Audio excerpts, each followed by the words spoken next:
Sebagai pembuka newsroom kali ini kami miliki informasi warga kota Depok dihebohkan dengan 2 kasus anak hilang dalam 1 hari pada Rabu 23 Februari yang lalu. Kedua anak yang hilang sudah ditemukan, diduga ibu tiri merekayasa anaknya yang hilang tersebut.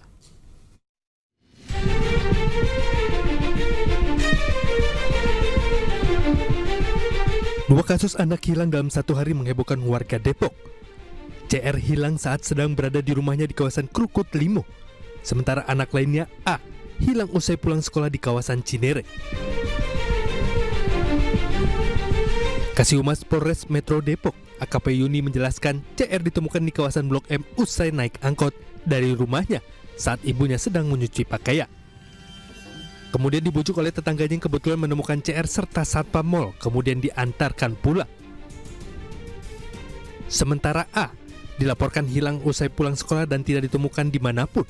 Pihak kepolisian pun menemukan A di rumah kerabat ibunya di kawasan Pondok Ranji, Ciputat.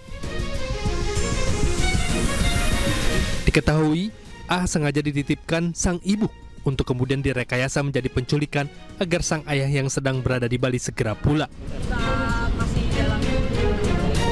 Kami mohon maaf atas kejadian yang sudah terjadi yang merasakan pihak sekolah, orang tua, murid, dan masyarakat. Bukan kasus hilangnya adalah kasus penculikan, melainkan masalah internal keluarga kami dua. Sangat merindukan papahnya agar papahnya segera pulang untuk menanyai. Terima kasih, mohon maaf sekali lagi. Peran dari ibunya bahwa sampai sore itu tidak kembali, dia tidak ada di sekolahnya. Setelah dia jemput ternyata itu keluar, setelah selesai keluar dan menunggu di luar. Ternyata dicari nggak ada. Setelah dibuatkan laporan dan ditemukan oleh tim dari Polda, ternyata anaknya itu dititipkan ke saudaranya.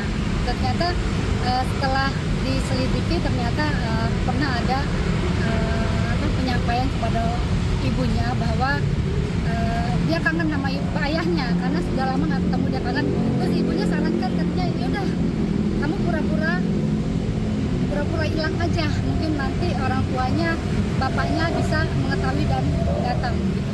Jadi itu hanya apa ya, rekayasa saja. Pihak kepolisian pun menegaskan bahwa kedua kasus tersebut bukanlah kasus penculikan anak yang selama ini ramai di media sosial. Dari Depok, Jawa Barat, Iyung Rizky, iNews melaporkan. Diduga usai santap makanan bergizi gratis, puluhan pelajar di Cianjur, Jawa Barat keracunan. Polisi pun mengamankan sampel makanan tersebut.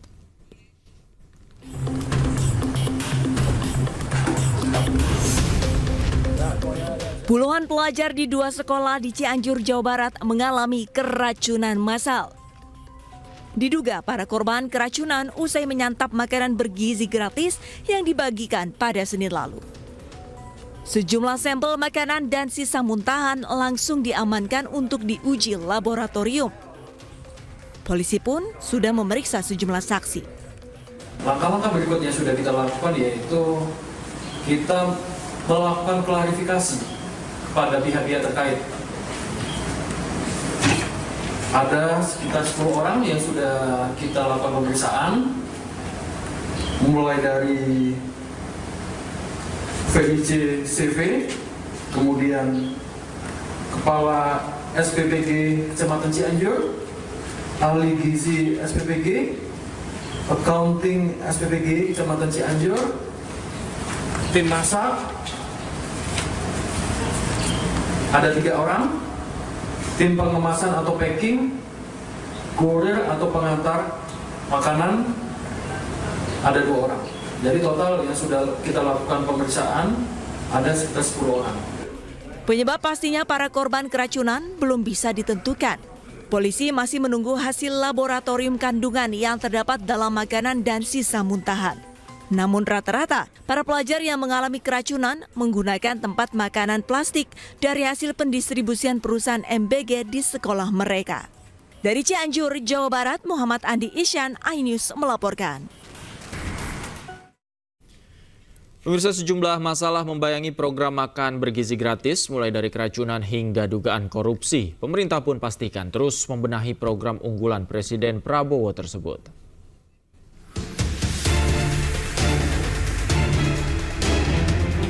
Kasus keracunan program makan bergizi gratis terjadi di Madrasah Aliyah Negeri 1, Cianjur, Jawa Barat. Puluhan siswa harus menjalani perawatan intensif di instalasi gawat darurat RSUD Cianjur usai menyantap hidangan makan bergizi gratis di sekolahnya. Menteri Koordinator Bidang Pemberdayaan Masyarakat Muhaimin Iskandar meminta Menteri Kesehatan menyelidiki penyebab keracunan dalam program makan bergizi gratis. Nah, itu yang harus dicek sumber utamanya ya. Nah, tolong kepada Kementerian Kesehatan mengecek sumber utama keracunan itu, apakah dari dapurnya, apakah dari proses angkutannya, apakah dari tempat lain. Nah, nanti kita tunggu aja investigasinya. Laboratorium Kesehatan Daerah harus cepat ya mengambil langkah-langkah supaya kita tenang. Selain kasus keracunan, program makan bergizi gratis juga dibayang-bayangi oleh dugaan penggelapan dana yang kini kasusnya tengah ditangani oleh Polres Metro Jakarta Selatan. Merespons masalah tersebut, Presiden Prabowo Subianto menjamin untuk mengurus dan menyelesaikan masalah itu. Presiden juga menegaskan akan menjaga setiap rupiah uang rakyat agar tidak disalahgunakan.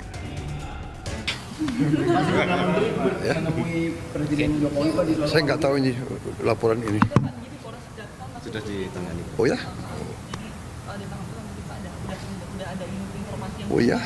Oh ya, belum. Pasti diurus. Setiap sen uang rakyat akan kita jaga. Ya. Pemerintah pun terus membenahi program unggulan Presiden Prabowo. Saat ini, program makan bergizi gratis menghabiskan dana sebesar 71 triliun rupiah yang diambil dari APBN. Tim Liputan iNews melaporkan. Pemerintah Provinsi Jakarta resmi menetapkan tarif pajak bahan bakar kendaraan bermotor atau PBBKB untuk kendaraan pribadi sebesar 5%, sementara untuk kendaraan umum sebesar 2%. Meski begitu, tarif pajak bahan bakar kendaraan itu ternyata tak mempengaruhi harga dasar BBM.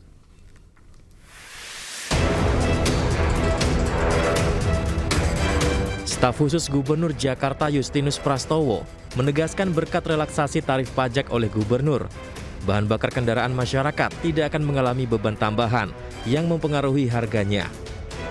Putuskan Bapak Gubernur kemarin, tentu saja ini tidak akan membuat beban pajak bahan bakar untuk konsumen atau warga Jakarta bertambah. Jadi dipastikan tidak akan ada penambahan beban, Pak Nadia.